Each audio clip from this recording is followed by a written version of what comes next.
All right, everyone, we're going to go ahead and get started. So thanks for being patient while we wait for the rest of our attendees to join this evening. And I'd just like to take a moment and say welcome to MSUFCU's 2021 Financial Education Seminar Series. So we appreciate you all joining us this evening. And we're excited to have you here with us and bring our seminar series to you virtually. So these presentations were created with you in mind, with the intention to give financial education on a number of relatable topics to help expand your knowledge of finances. Each event will be hosted by a member of our financial education department or one of our partners, connecting you with resources in our community. We do have a diverse number of presentations planned for you this year, and you can explore and register for this year's events by visiting us at www.msufcu.org/events. This evening's event is being recorded, so if you would like to rewatch tonight's presentation, you're able to do so on our YouTube channel, or you can share the link with anyone who is unable to attend. We will have time after the presentation for questions using the chat feature, and this segment will not be recorded.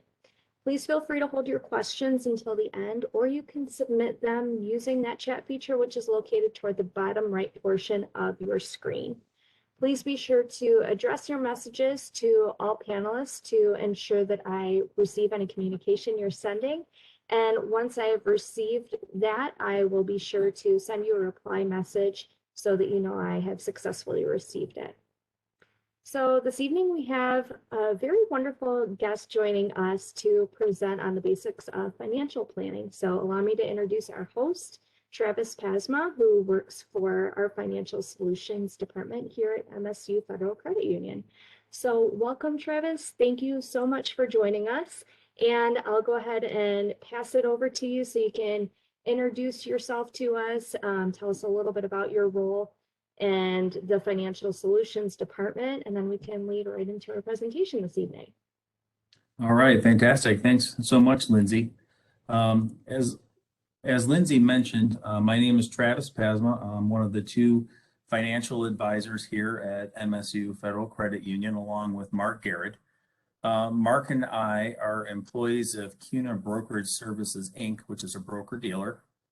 And our role here at the credit union is to provide services such as investment advice and retirement planning, as well as products such as mutual funds, stocks, bonds, insurance products, annuities, things of that nature that otherwise wouldn't be available to the membership of the credit union.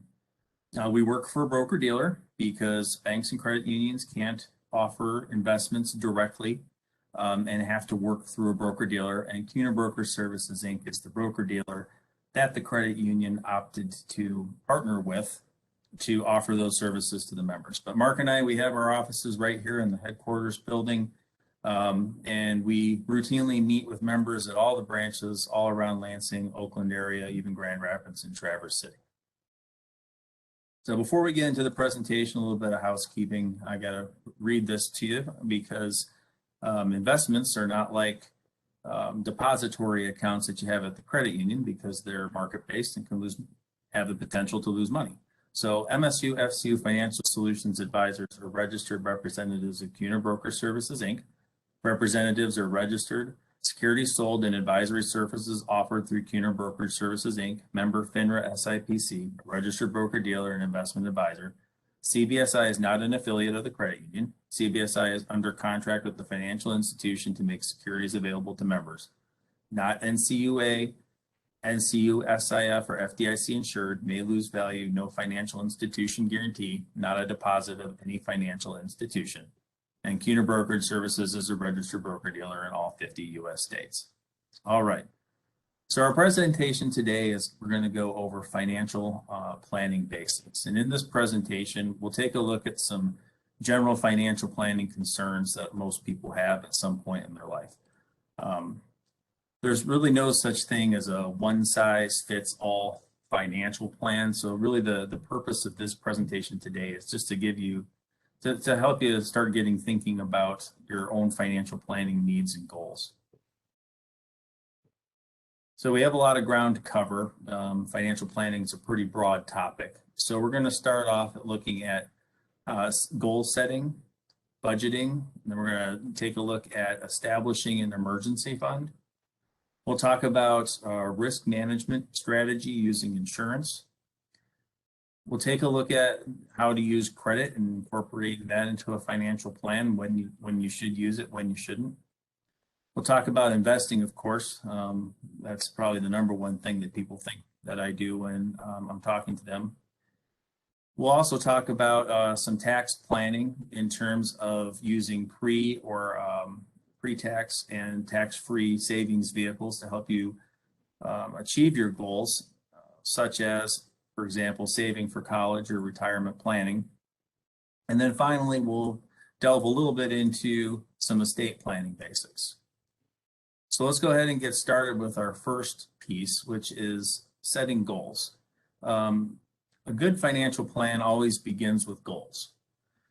Some goals are going to be more near-term goals. So a lot of people, for example, have some credit card debt. They want to figure out the best way to reduce that credit card debt, get out of debt, and start towards savings instead. Or maybe you're accumulating for a shorter term goal, like you want to buy a car, go on a vacation, or something along those lines. Other goals, you might have a little bit more of a long-term time horizon. So maybe you're saving for purchase of a home, or you're accumulating money so that you can pay for college for kids or grandkids, or a further out goal might be retirement planning. So goals are the foundation of a financial plan, because you have to know what you want to accomplish before you can begin saving or investing. You have to know the why before you know the how. Once you've identified and prioritized financial goals, then you can develop a plan to achieve those goals. But it's important not to just say, hey, I want to retire. That's not a goal. A goal has to have certain elements to it, and for it to really be a goal. And so we talk about SMART goals, and that's what helps you define a goal. So you say, hey, I want to retire. Well, you got to add a few elements to that in order for that goal to be attainable. So the first thing is that you have to make a goal specific. So a specific goal is going to be one that is clearly defined, described in detail, precisely what you want to accomplish. So for example, you say, hey, I want to save for my child's education. Okay. A specific goal would be, I want to save the cost of 4 years at Michigan State University by the time my child turns 17 years old. So that's specific. I want to retire is a vague goal, whereas saying I want to retire by the age of 62 with enough money to replace my current income. That's a specific goal.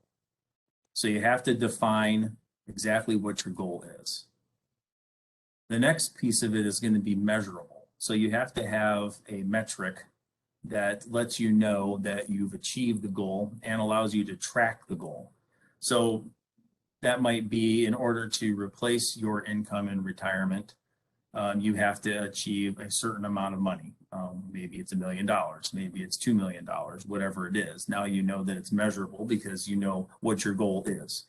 Or it could be a time goal. So you're saying, I want to retire by 65, so I have to have $500,000 by age 50.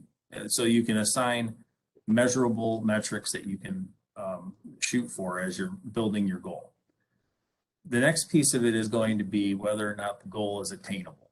So saying that you have a goal to retire with $1 million and you haven't saved anything yet, and say you're 55 years old and you want to retire in 5 years, most people won't be able to save $1 million in 5 years. So that goal might not be attainable. However, if you're, say, 25 years old and you want to retire at 55, then you have a 30-year goal of saving $1 million. That is an attainable goal.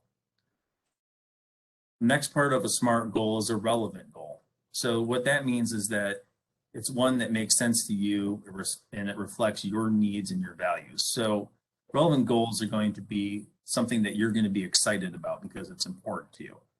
So, for example, I want to save $25,000 for a down payment so that I can own my own home is a goal that's relevant. And finally, timely. So you have to be able to set a time frame or a deadline for that goal.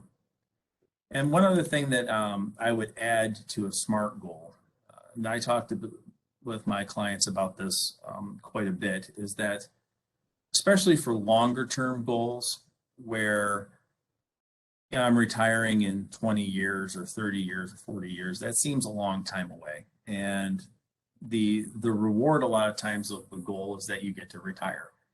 But as human beings, sometimes it's easy to take our eyes off the prize. And which is why I sort of guide my clients to set smarter goals instead of just SMART goals. And with a smarter goal, the last two letters, ER, stand for earned reward. The idea being that as you're achieving your goal, you give yourself a little reward. You can apply this in a lot of areas. So let's say that you're saving for retirement, and retirement is 30 years away, but you're putting money into your Roth IRA every year. So at the end of the year, you've successfully hit your savings goal for putting money in that Roth IRA. Maybe it was $100 a month, $200 a month. Maybe you're going to maximize your Roth IRA and you put the whole $6,000 in. Well, you give yourself a little reward for attaining that intermittent goal on the way to retirement. Maybe after saving all that money into your Roth IRA, you allow yourself to go have a nice dinner or something like that.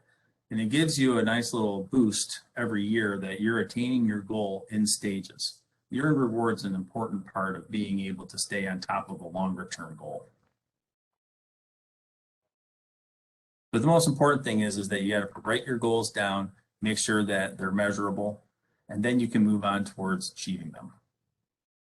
All right, so once we've established our goals, the first thing that we do in any kind of a financial plan is talk about budgeting. This is important because we need to know what somebody has in terms of income versus their expenses so that we know how much money is left over to save for goals.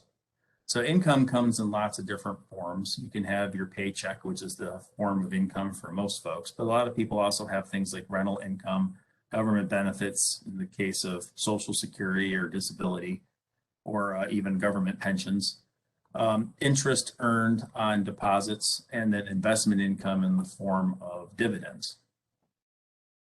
Against your income, you have to look at your expenses, and there's two different kinds of expenses. You have your fixed expenses, and then you have discretionary expenses. So fixed expenses are going to be things like your rent or mortgage payment, car payments, insurance payments, utilities, groceries, basic clothing. Now, groceries are going to be a variable expense, and things like your rent and your car payment are going to be a fixed expense. So that's not what we're talking about when we say fixed expenses. We just mean fixed expenses are things that you have to do in order to have the basic necessities of life. And then your discretionary expenses are your optional things. So that's going to be eating out, entertainment, vacations, gifts that you give, and those kinds of things. So it can be difficult to get a handle on some of these numbers. So it's a good idea just to sort of a spreadsheet, track things month to month for a few months, just to sort of get an idea of where you are with your budget. Sometimes you don't pay your expenses monthly. Like for example, my trash collection is quarterly, my bill for that. Sometimes you only have an occasional expense. So you might go a whole year and have a large car repair at one point during a year. And you might find that as you're tracking your expenses that you can pretty much count on that some kind of a car repair every year, and then you can start budgeting for it. Sometimes it's things like medical expenses that are unexpected or that don't happen every month. The point is that with a budget, what you're trying to do is kind of figure out where your money is going so that you can determine at the end of when you balance your budget with your expenses with your income, whether you're running a deficit or whether you have a surplus. So if you're running a deficit, there's really two things that you can do. You can either cut your expenses, and a lot of times that cut comes from the discretionary expenses because our fixed expenses, you got to have food, you have to have some place to live, you need to have transportation, gas to put in the car. So a lot of times the cuts come from your discretionary expenses.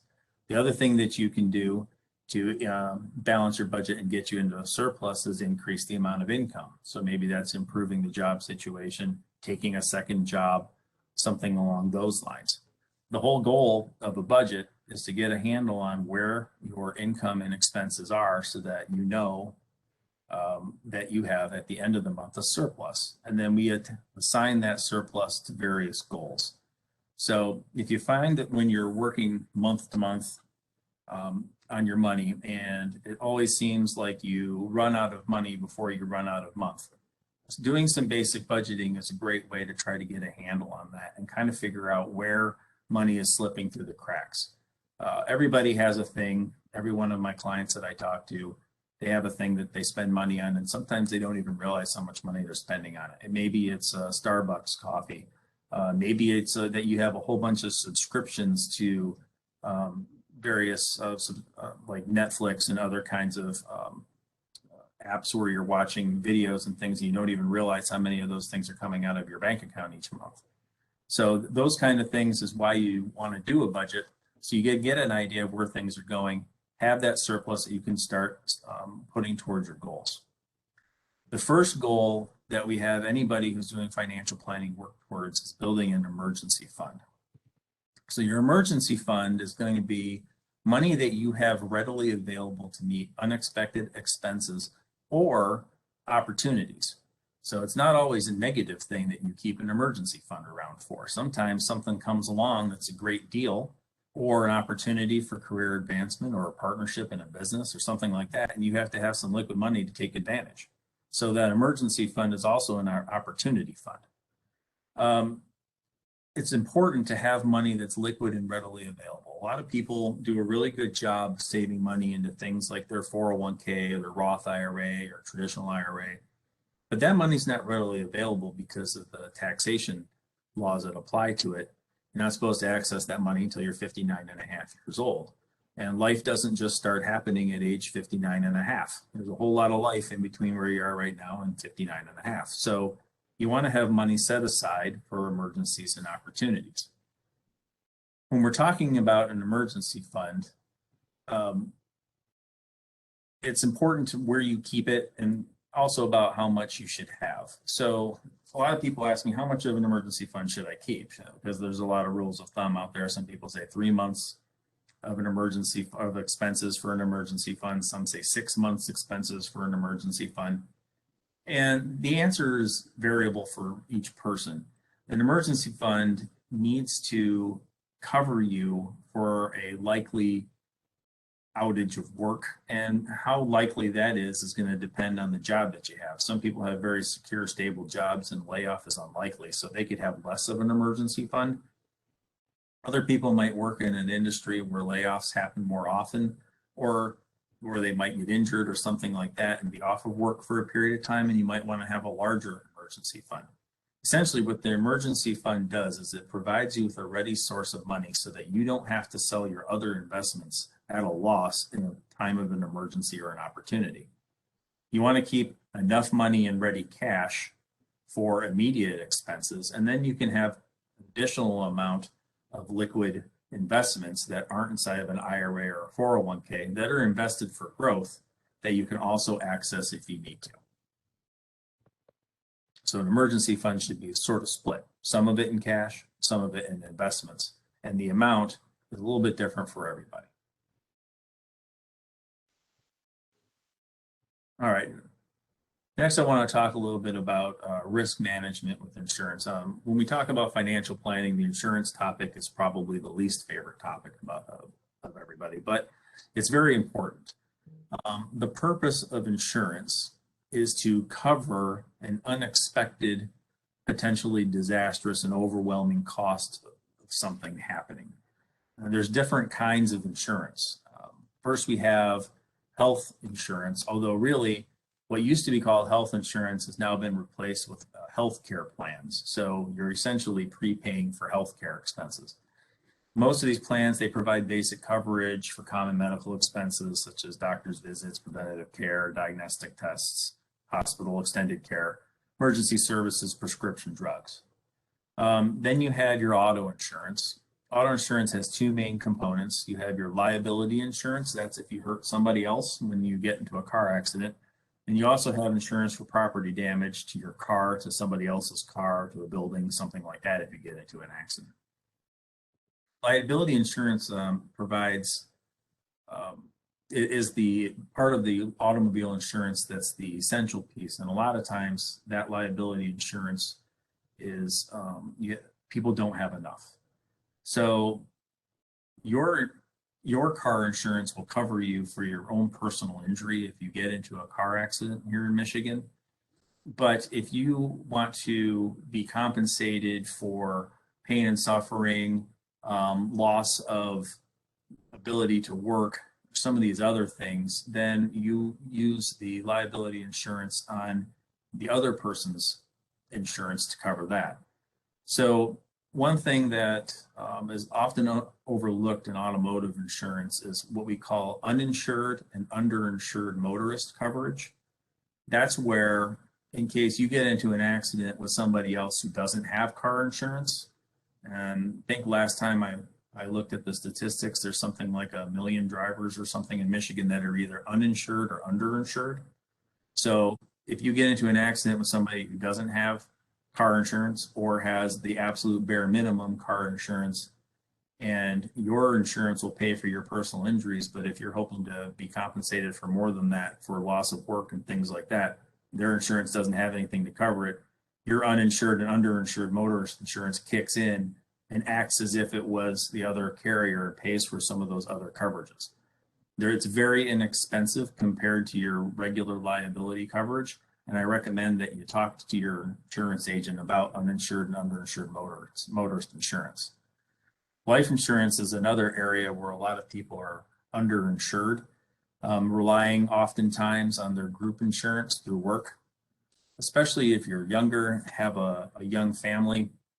The purpose of life insurance is so that if something were to happen to you and you were to die, your surviving spouse or partner and your children would have the financial resources to be able to grieve and adjust to that period, what's happening in their life without having to worry about money. The worst thing that can happen is if all of a sudden a spouse is faced with the financial consequences of having half of the income that they had before, but still the same number of children and responsibilities. Life insurance helps cover all that. That's what we use term insurance for. Term insurance, if you're healthy, can be very inexpensive. You get it for a period of time to cover while your children are young. You can get $500,000, $1 million policies for very, very little money per month. And it's a whole lot of peace of mind. So don't just rely on your group term coverage at work, because usually it's grossly inadequate. And you should look into having additional life insurance. The other thing we use life insurance for at the end of life is for estate planning purposes, and we use it for building wealth for an estate, because life insurance pays its benefit tax-free. So you can use life insurance to increase the size of the estate, and it doesn't cause taxes for the beneficiaries. A lot of times we'll use life insurance to help prepay income taxes on a potential estate later on. Property insurance. So this is going to be where we're talking about homeowners insurance and things like that. So for most people, our most valuable assets are our 401k and our house. So the homeowners insurance policy covers things like damage to the home from fires or water damage, but also it also covers medical payments for injuries to people who get hurt at your house. If something happens and they're, kids running around your yard and gets a broken leg and somebody sues, your homeowner's insurance helps pay for that. Also included in property insurance is going to be renter's insurance. So for those of us, for anybody who's watching this that is a renter, that's a good thing to look into, is getting rental insurance. That will cover you for, and I always talk about rental insurance, especially for people who live in apartment buildings, as insurance against other people doing something stupid. You have an entire floor of apartments and you can't control whether or not somebody in the apartment next door is lighting candles and falling asleep and causing a fire. And all of a sudden you have smoke damage in your apartment and all your stuff smells like smoke and you need to get it cleaned. That's where the property damage portion of rental insurance can help out. Or they trigger the sprinkler system and all your stuff is drenched. Rental insurance is very inexpensive and it can cover you and help you out quite a bit for replacing your electronics, your clothes, all that stuff adds up. Before you know it, you have thousands of dollars worth of damage. One other thing I would mention when you're looking at your property insurance and your homeowner's insurance is the contents coverage that you have with your homeowner's insurance. This is an important and often overlooked piece of homeowner's insurance. There's two different kinds of contents insurance with homeowner's insurance. You have replacement cost contents coverage, and then you have actual cash value coverage. With actual cash value coverage, what they do is they look at the contents in your house and then they depreciate them based on their age. And that's the amount of money that you get covered for. So if your house burns down, they look at your stuff, they depreciate it, and you get a much smaller check. With replacement cost contents insurance, your house burns down and they give you a check to replace the stuff with a comparable item at today's value. So it's very important to make sure that you have replacement cost contents insurance when you're looking at your homeowner's policy. And that's another important question to ask your property and casualty insurance agent. All right, next type of insurance is liability insurance. And that's your last line of defense against claims in this litigious society that we live in of somebody suing you. So if you're perceived by somebody else to have a lot of money and they get hurt on your property, there's a good chance that you might get sued. One type of policy that I recommend to all my clients picking up is what's called an umbrella policy. And that is a liability policy that adds additional liability coverage to homeowners or auto insurance. In fact, it'll add it to either or both. So oftentimes you get it in denominations of $1 million or $2 million of additional liability coverage. And that can cover you in a situation where there's a devastating injury to somebody on your property. Umbrella insurance is very inexpensive, and I highly recommend it. We're talking a couple $100 a year types of premiums, and it can really be a lifesaver in the event that you're ever sued. We also have disability insurance. Disability insurance is what covers you if you can't work because you're hurt or you have an illness. A lot of times, short-term and long-term disability is covered as part of your benefits at work. But that benefit can be 40%, 60%, something along those lines of what you're currently earning. So you have to look at your budget, figure out what you would do in a situation. If you decide that you just want to go with your work benefit disability insurance, if your family can get by on 60% of your current salary, and if not, looking at additional disability insurance could be appropriate for you. And finally, we have for later in life long-term care insurance. So this is going to be insurance that pays the benefits if you need extended care, such as nursing home care. Long-term care insurance protects you against a specific financial risk. So in this case, long-term care that can wipe out all of your savings. Medicare does not cover nursing home care. That's a common misconception. So if you're in a nursing home, first you have to spend down your assets. And then once you get down to a certain level of spend down, Medicaid will kick in and cover your long-term care. But first you have to spend your money. So long-term care insurance helps you preserve some of your assets for the surviving spouse who isn't in long-term care or for the children or other beneficiaries. All right. So moving on to our next area of financial planning, that's using credit. So you've established your emergency fund. You've insured yourself against all the calamities that we just talked about in the insurance section. And now you're thinking about purchasing something that maybe it's going to be a little bit difficult to accumulate the money to buy something all at once, such as purchasing a house. A good use of credit is to purchase something like using it for leverage to purchase something like a home or an education. Credit should not be used to cover normal living expenses. That is a path to financial disaster. So if you are in a situation where at the end of the month, you're finding yourself putting money on credit cards to cover your bills, that's when you have to go back to your budget and you have to figure out where your deficit is, and you either have to cut or improve your income. Because by putting money on credit cards, all you're doing is actually increasing the amount of your expenses in the form of your credit card payment. And it can be a snowballing effect. Before you know it, you have credit card debt that's completely unmanageable and you're on the pathway to bankruptcy. So never use credit for day-to-day expenses. Credit is to be used for those large purchases, those life purchases like education, purchasing a home or a car, where it's difficult to accumulate enough savings to pay for it, or you're taking advantage of extremely low interest rates. So good example right now are mortgage rates, which are at all-time lows, under 3% in some cases, which is just unheard of. And it's a great opportunity for you to purchase a house, pay for monthly payments that are much lower than normal, and leave additional surplus to be saved. All right, so when we're talking about credit, we want to know how creditors decide to grant credit to people. And it really depends on how well you meet the 3 C's. So the 3 C's of credit are capacity, character, and collateral.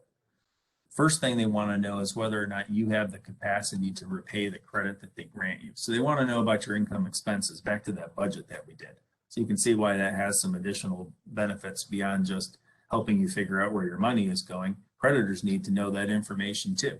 They want to know that if you have this new loan that you're adding as an expense line item to your budget, that you're still going to have money to pay them. Once they determine that you can repay a loan, the next thing they're going to figure out is, will you repay the loan? And that's where we look at the character. So character is measuring different factors of your stability. So how long have you had the same job, lived in the same place? And if you've used credit before, what's your repayment track record? It's extremely important when you're dealing with credit. And one of the major factors that determines your credit score is paying your credit bill on time, every time. A late payment will stay on your credit report for 7 years and can impact your credit score for 7 years. So you have to be on time with your credit card payments every single month. And if you do, you'll have fantastic credit. If you don't, it only takes 1 or 2 missed or late payments to severely impact your credit score. And then the final thing that they look at is whether or not the loan is going to be collateralized, whether you have collateral. So what that is that's if you get a mortgage against a house, you put the house itself up as collateral against the loan. If you default on the mortgage, the bank takes your home and then they'll sell it to pay off the mortgage that you owe. If you have collateralized loan or you have collateral on a loan, the interest rates are going to be lower than if you have a non-collateralized loan. So in the case of the mortgages, like we talked about, the interest rate's under 3% because they know that the house has value. So they're willing to take a risk, not earn as much interest, because they know that you'll probably pay the loan, but if you don't, it's okay. We'll just sell the house, we get our money back, all's good. Uncollateralized loans are things like credit cards. You're going to pay a much higher interest rate on that, 10%, 11, 12, sometimes as high as 18, 20, over 20%, because there's no collateral on that loan.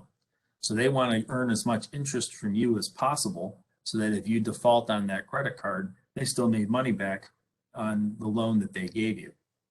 So just remember that when you have an uncollateralized loan, you're going to pay much higher interest. And if you're in a situation where you have a lot of credit problems, you always want to work on paying off those uncollateralized debts first, because that's where your highest interest rates are going to be. All right, so next, the process to get credit.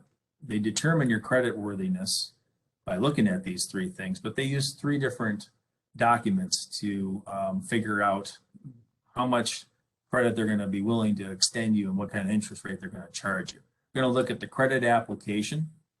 So that's where you're going to fill out your income and its sources. They're going to ask about expenses, other debts, things of that nature. They're going to pull your credit report, and then they're going to look at your credit score, which is a formula that analyzes things like your repayment history, how much credit you have versus how much credit you've used, that kind of thing. And basically it predicts the level of risk that you represent to the company that's extending you credit. Everybody can get a free credit report once a year from each one of the 3 major credit reporting agencies, Experian, Equifax, and TransUnion. And I highly recommend that you use those opportunities to to pull your own credit report and see what kind of things are on it. You just go to their websites.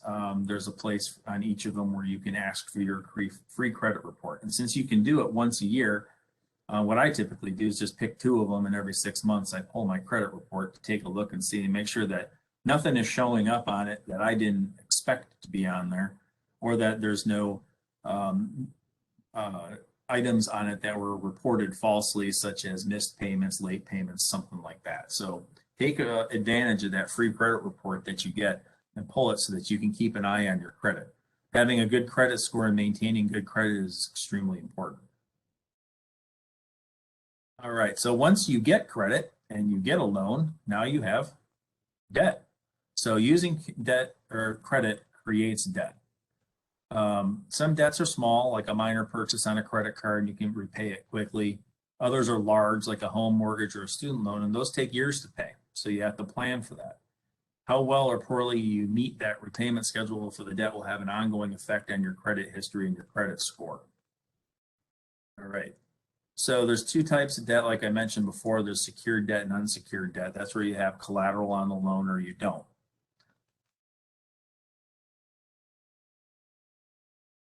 So some important considerations when you're thinking about debt, there's going to be the amount of debt that you have, the term that you take the loan for, and the rate that you get.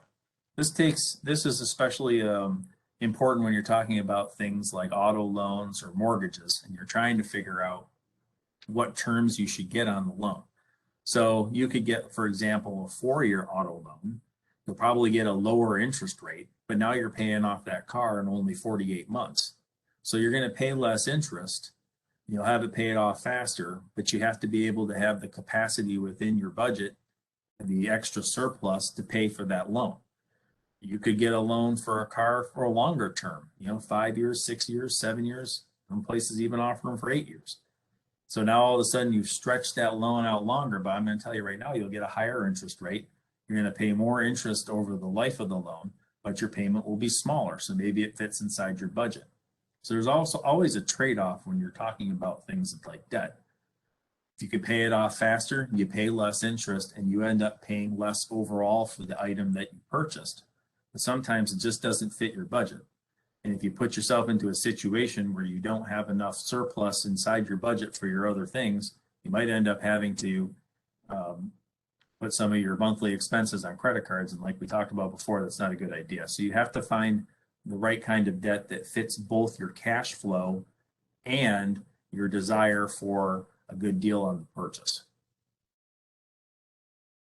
All right, so let's move on to investing.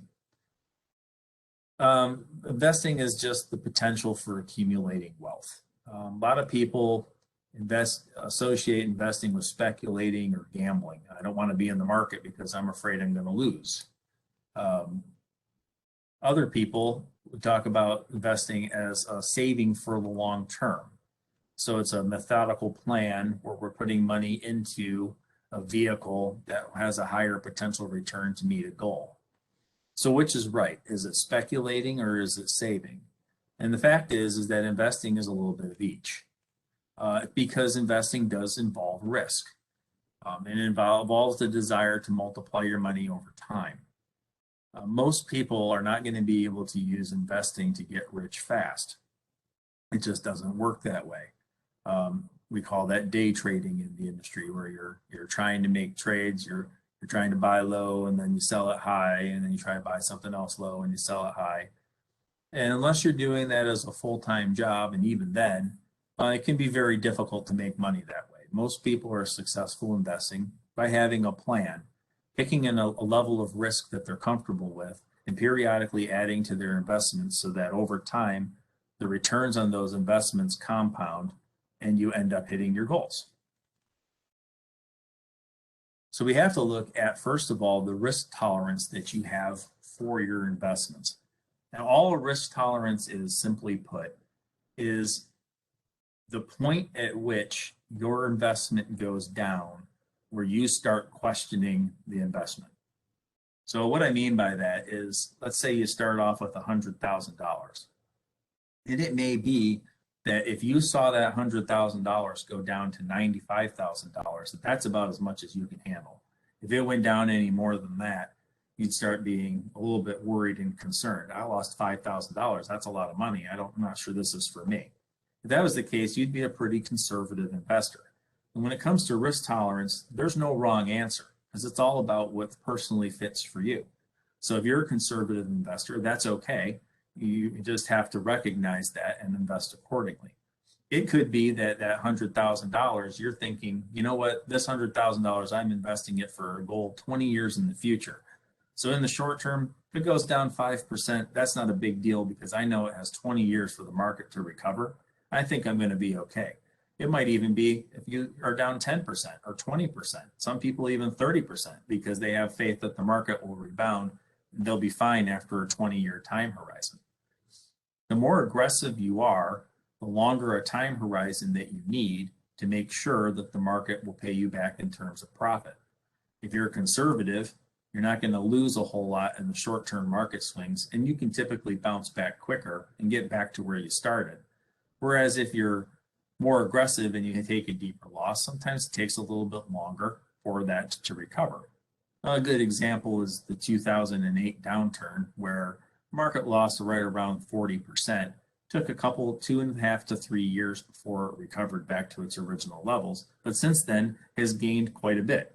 In fact, we're in the middle of the longest bull run in market history right now.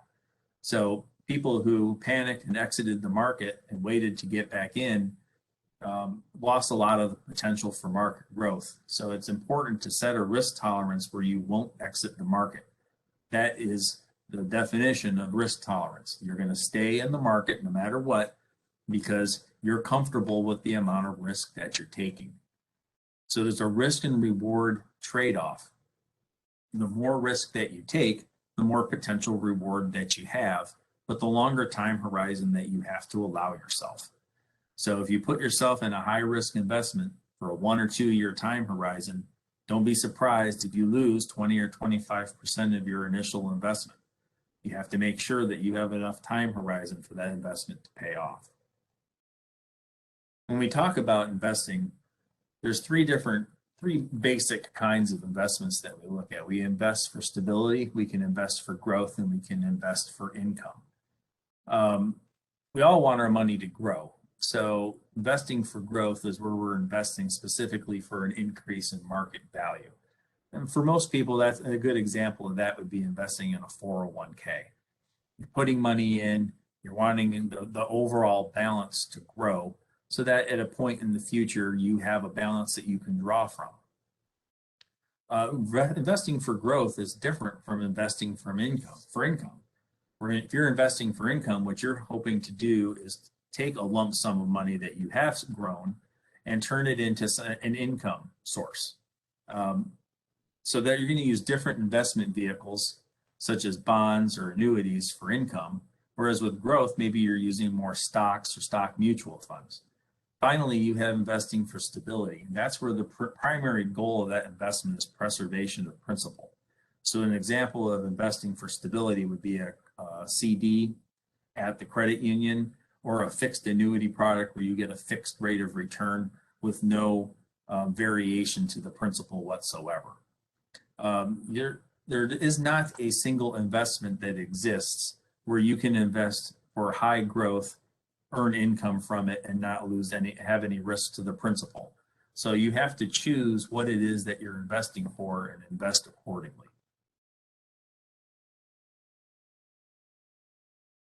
All right, so before we talk about some more specific investment vehicles, we got to talk about some income tax considerations. You can invest it with either pre-tax dollars or after-tax dollars. When you invest for pre-tax dollars, that's where you are making a deduction from your income, so you get a tax write-off. So that's going to be something like an employer plan, like a 401k, 403b, a 457, or investing in your own account in a traditional IRA, a simple IRA, or a SEP IRA.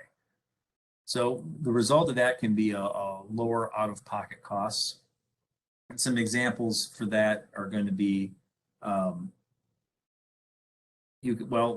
addition to 401ks, 457s, and 403bs, there are also opportunities to invest in, say, a health savings account or you can pay some of your bills from pre-tax money, like for dependent care or writing off your transportation costs. So that's another way of saving some income tax by using pre-tax dollars. But if we're talking about investments, then we're talking about 401ks, 457s, 403bs, IRAs, and health savings accounts. Another thing that we look at when we're talking about taxes is tax deferred growth. So you put your money into your 401k, you get a tax write-off now, your money grows tax deferred. So that means that you're not paying taxes as you go. All of the gains that you earned from that investment are being reinvested so that you get the compound growth. No taxes are due until the funds are withdrawn from the account. Now, in some types of accounts, those distributions are also tax-free. So that's going to be the case of a Roth IRA. Roth IRA goes in after tax, so you don't get the pre-taxed dollars advantage with the Roth IRA, but you do get a tax-free distribution. So the money in a Roth, you pay the taxes on it now, you put it into the Roth IRA, it grows at retirement at 59 and a half years old. You can take that money out and all of the growth is tax-free. All of your contributions are tax-free as well because you already pay taxes on them. So that entire account is a tax-free account. There is one type of an account where you get to put the money in and you get a tax write-off now and it's tax-free when you take it out. And that's a health savings account, an HSA. Those types of accounts, if you have the ability to use it because you have a high deductible plan, I highly recommend that you take advantage. You get to write off all of your investment into the account now. It accumulates tax deferred. When you take it out for a qualified medical expense, it's 100% tax free.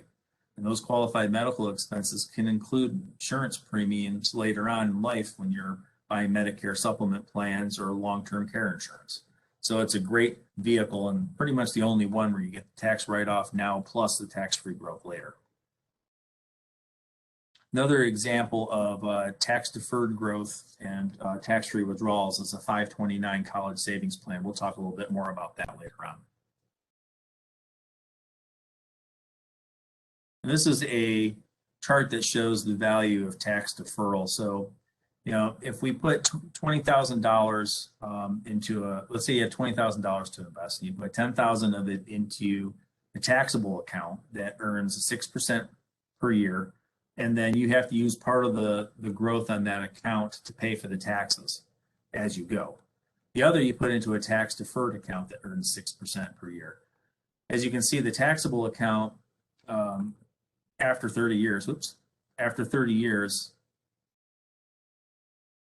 stupid slides, hang on a second here. There we go. The taxable account after 30 years since you've been paying taxes as you go is worth about $38,000, whereas the tax deferred account after 30 years has grown to $57,000. That's because all that money that you had paid in taxes instead stays in the account and also compounds and grows. Even if this was in an IRA and you had to pay 24% taxes at the end when you withdrew it, you'd still net out over $40,000, about $43,600. So you're still ahead over $5,000 from that initial $10,000 investment. So having that tax deferred growth is a big deal. Now, if you had put this into a Roth IRA, that $57,000 would all be in your pocket tax-free. All right, so saving for college. I mentioned that we were going to talk about this next. There's two different kinds of college savings plans.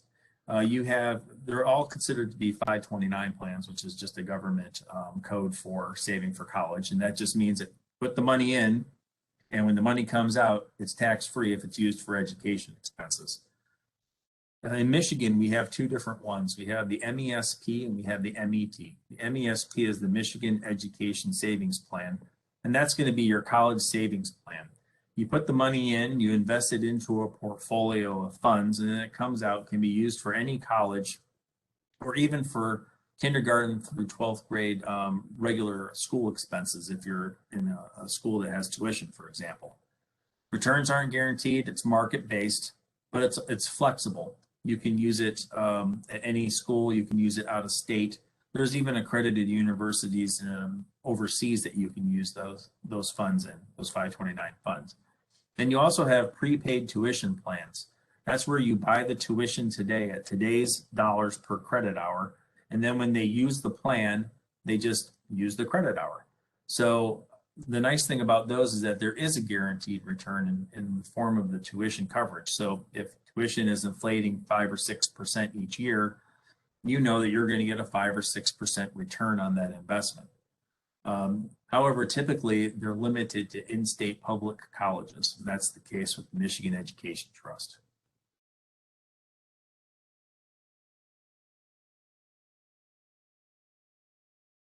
All right. All right, so retirement savings. The most important thing to do when it comes to retirement savings is start saving for retirement now. It doesn't matter at what point in your savings life you are, start saving now.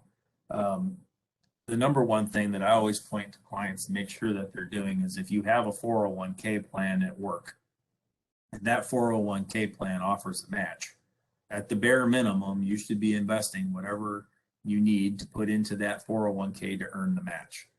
So let's say if you have a 401k and if you invest up to 4%, your employer will match that 4%.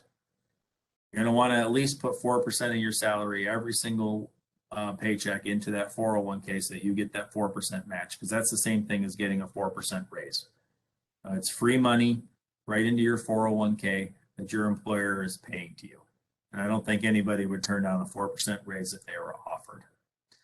But for folks on here who are younger, what I want to talk to you about right now is the power of the compound interest, and the earlier you can get started saving, how powerfully impactful it can be for your overall retirement picture.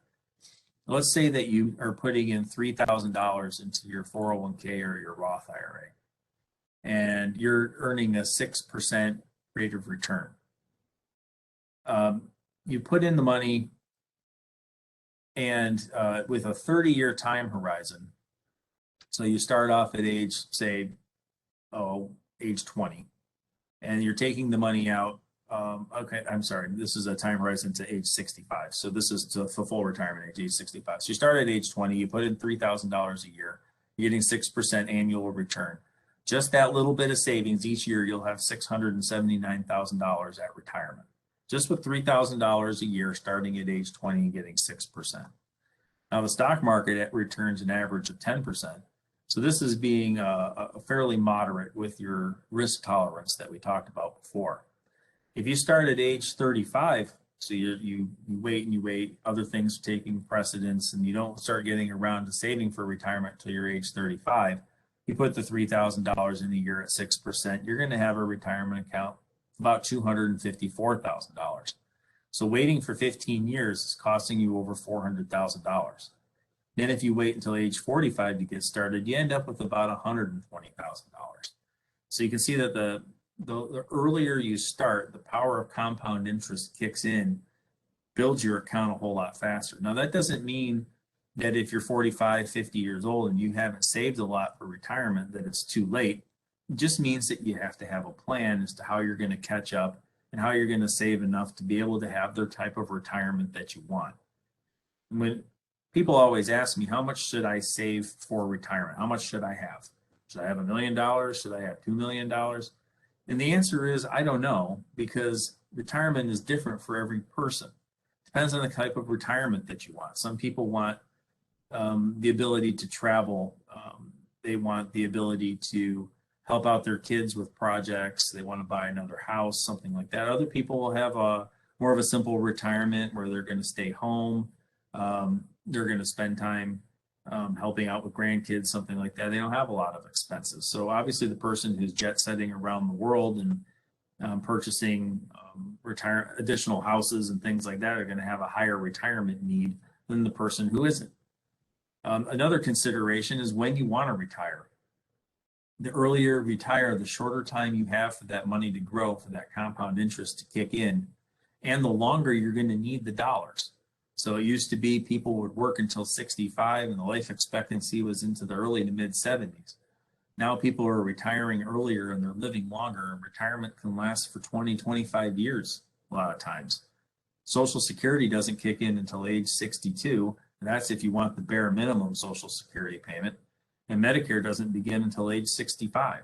So if you're retiring early and you're no longer on your work healthcare plan, you have to cover your own healthcare until Medicare kicks in at age 65, and that could be a large additional expense.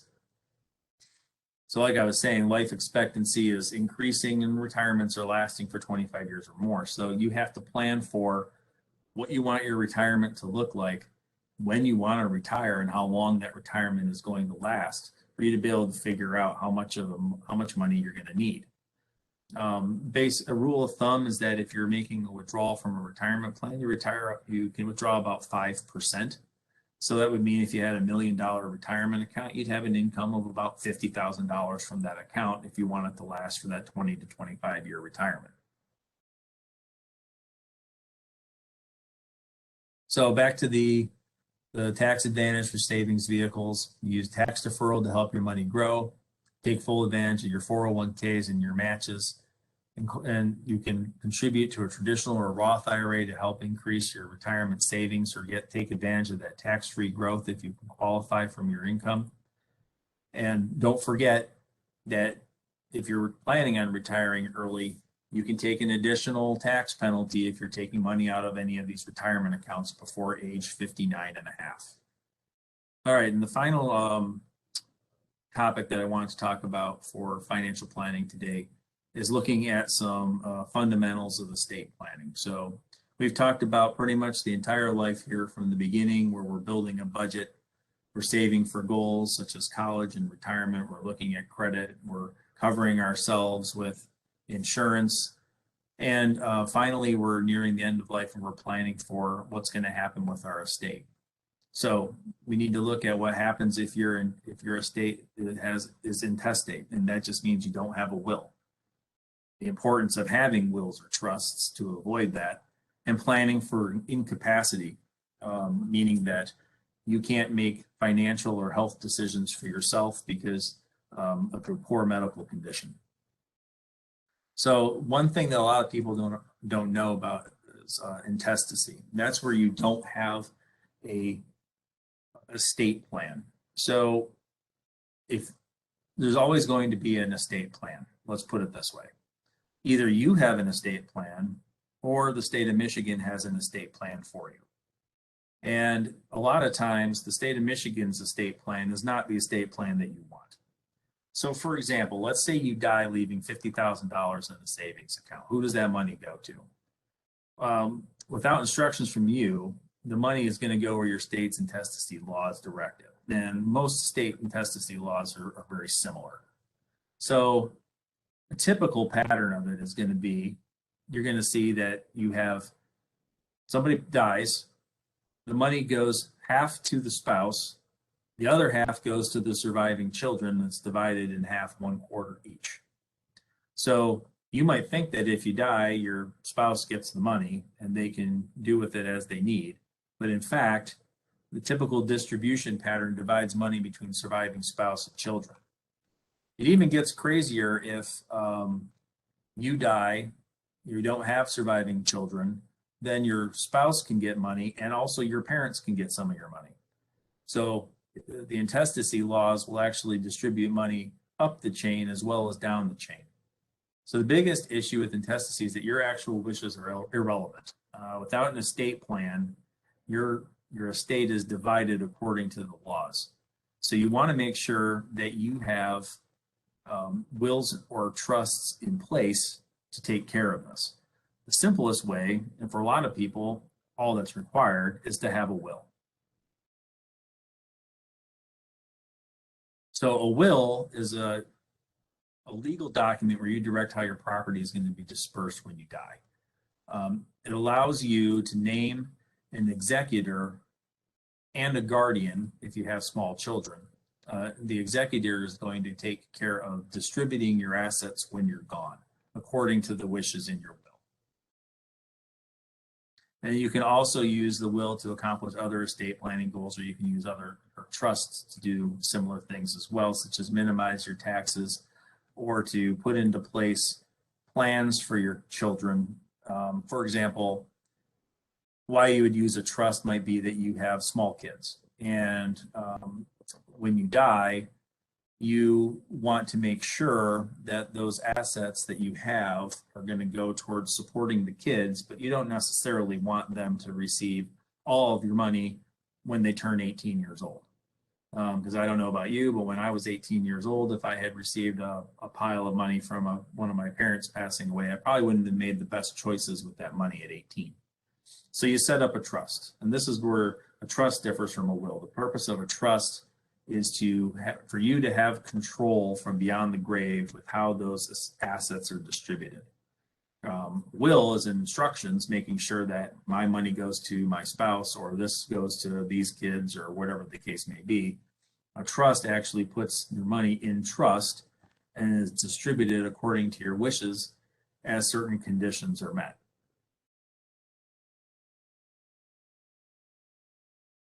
The other thing that you want to plan for with estate planning is incapacity. So there's a couple of different types of documents that we want to have established for incapacity. You're going to want to have what's called a power of attorney, and you're going to want to have a healthcare directive or a medical directive. The power of attorney allows for somebody to make financial decisions on your behalf in case you're incapacitated. So that's important when you're talking about, let's say you have money in an IRA account, and you're incapacitated, and your spouse, and I'm your advisor, and your spouse comes to me and says, "Hey, Travis, I need to take out money from my husband's IRA because they're incapacitated and we need to pay bills." Well, I can't make a withdrawal from that IRA to your spouse, even though I know that's exactly what you would have wanted, because that IRA is only in your name and only under your social security number, and there's no power of attorney. So I can't do that. So what does your spouse have to do? She has to go to the court and get guardianship set up so that she can come back to me and say, "Hey, I have the ability now to take money out of this account."